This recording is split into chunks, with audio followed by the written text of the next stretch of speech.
Friends, power star Pawan Kalyan అభిమానులు మొదటిసారి ఈ ఛానల్ను చూస్తున్నట్లయితే ఈ ఛానల్ను సబ్స్క్రైబ్ చేసుకోవాలని కోరుకుంటున్నాను. ఎందుకంటే పవన్ సినిమాల గురించి ఏ చిన్న అప్డేట్ వచ్చినా ఈ ఛానల్లో అప్డేట్ చేస్తాను. మీకు డైరెక్ట్గా నోటిఫికేషన్ రూపంలో రావడం జరుగుతుంది. ఈ ఛానల్ గ్రోత్ కూడా పెరుగుతుంది. ఈ ఛానల్ను సపోర్ట్ చేయాలని కోరుకుంటున్నాను. అలాగే ఈ వీడియోను మొదటి నుండి ఎండ్ వరకు చూడండి, లేకపోతే అర్థం కాదు. వీడియో నచ్చితే లైక్ చేయండి, షేర్ చేయండి, కామెంట్ చేయండి, ఈ వీడియోను హైప్ చేయండి. Power star Pawan Kalyan OG cinema box office వేట ఇంకా పూర్తవ్వలేదు.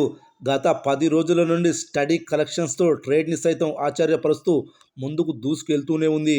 అత్తారింటికి దారేది చిత్రం తర్వాత పవన్ కళ్యాణ్ కెరీర్లో మంచి లాంగ్ రన్ని సొంతం చేసుకుంటున్న చిత్రం ఇదే. నేడు అయితే ఈ సినిమా అనేక ప్రాంతాల్లో 3 రోజుల క్రితం విడుదలైన కాంతారా 2 కంటే ఎక్కువ వసూళ్లను రాబడుతుంది. ముఖ్యంగా వైజాగ్ వంటి ప్రాంతాల్లో అయితే కాంతారా 2 చిత్రం కంటే ఓజీ సినిమాకే ఎక్కువగా హౌస్ఫుల్స్ నమోదవుతున్నాయి.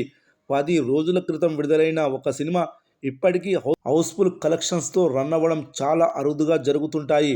ఓజీ విషయంలో అదే జరిగింది. పవన్ కళ్యాణ్ అభిమానులు ఈ సినిమా రన్ పట్ల మామూలు ఆనందంలో లేరు.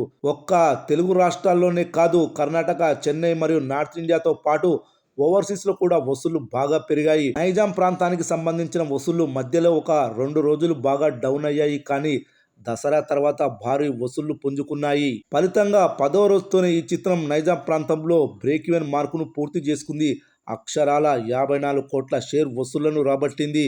ఈ రోజుతో లాభాల్లోకి ఎంటర్ అవుతుంది ఓజీ మూవీ. ఇక ఈ సినిమా కలెక్షన్ల విషయానికి వస్తే 10 రోజుల్లో ఈ సినిమా 190 కోట్ల షేర్, 320 కోట్ల గ్రాస్ వసూలు చేసింది. మరి ఆదివారం 11వ రోజు ఎంత వసూలు చేయనుందో చూద్దాం. 11వ రోజు ఆదివారం కావడంతో మంచి కలెక్షన్లనే వసూలు చేయనుంది. అక్యుపెన్సీలు కూడా భారీగా నమోదయ్యాయి. ఆదివారం థియేటర్ అక్యుపెన్సీలు ఈ విధంగా నమోదయ్యాయి. Morning show 28%, matinee show 29%, first show 30%, second show కూడా 30% అక్యుపెన్సీలు నమోదయ్యాయి. ఈ అక్యుపెన్సీలను బట్టి చూస్తే ఆదివారం 2 తెలుగు రాష్ట్రాల్లో 4 కోట్ల షేర్, 8 కోట్ల గ్రాస్, అదేవిధంగా Karnataka plus Tamil Nadu, rest of India కలిపి 60 లక్షల షేర్, అదేవిధంగా ఓవర్సీస్లో ₹1,00,00,000 షేర్ వసూలు చేయనుందని తెలుస్తుంది. ఓవరాల్గా ఆదివారం 11వ రోజు 5,60,00,000 షేర్, 9 కోట్ల గ్రాస్ వసూలు చేయనుందని తెలుస్తుంది. 11 రోజుల మొత్తం కలెక్షన్స్ వచ్చేసి 195 కోట్ల షేర్, 332 కోట్ల గ్రాస్ వసూలు చేసినట్లవుతుంది.